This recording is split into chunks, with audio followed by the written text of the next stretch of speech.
Isang maulang umaga po sa inyong lahat. Kung wala kayong payong, merong binebentang payong sa souvenir shop na may logo ng Manila Cathedral. Nag-advertisement pa no? The last part of our gospel is quoting the prophet Isaiah. And here in the quote, the servant of Yahweh is described. Behold, my servant whom I have chosen, my beloved in whom I delight. And there is something that is said about the servant of Yahweh.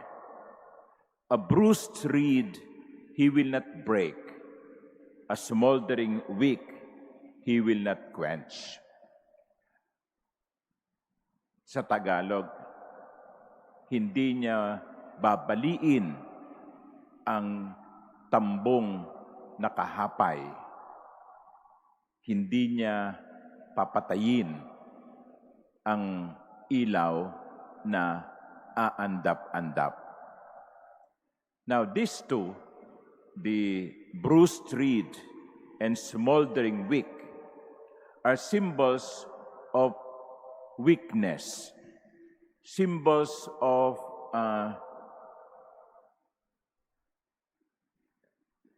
destroyed images.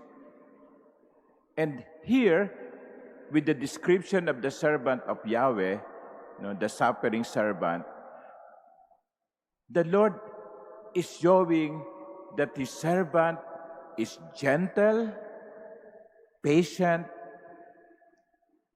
merciful. Yung mahina, hindi niya sasaktan. Sa halip, ito'y kanyang aalagaan. And I think that is what the Lord Jesus has shown so many times in His public ministry. He catered to the poor, to the weak, to the lost. In fact, earlier in the gospel, when many people followed Him, He cured them all. Pinagaling niya ang lahat, yung lahat ng mga sumusunod sa Kanya. I think we should get our inspiration today from this description of the servant of Yahweh. A bruised reed he will not break. A smoldering wick he will not quench. Hindi niya babaliin ang tambong nakahapay. Hindi niya papatayin ang ilaw na aandap-andap. Alam niyo kasi sa mundo natin ngayon, kabaligtaran ang nangyayari. Pag mahina ka, yari ka. Pag wala kang kapangyarihan, kawawa ka. Yan ang nakikita natin even in the world, no? Ukraine invaded by Russia. Ukraine, a tiny country, being invaded by Russia.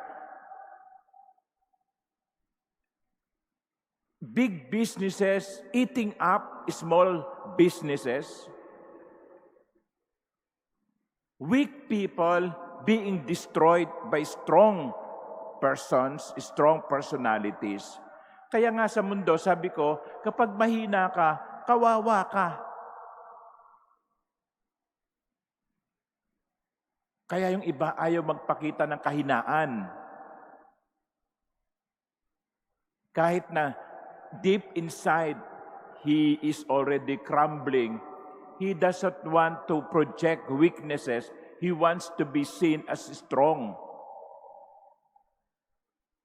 Hindi, okay lang ako, no? Huwag niyo ako intindihin. Tapos kinabukasan, nagbigti, no? Because showing weakness is a weakness in the world.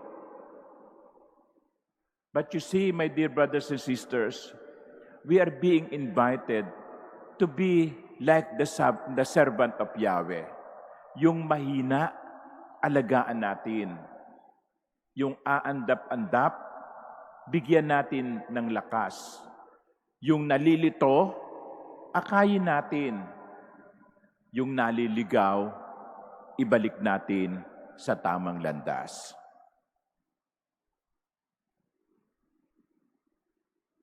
Because to be a disciple of Jesus is to be like Jesus, who loved the least, the last, and the lost.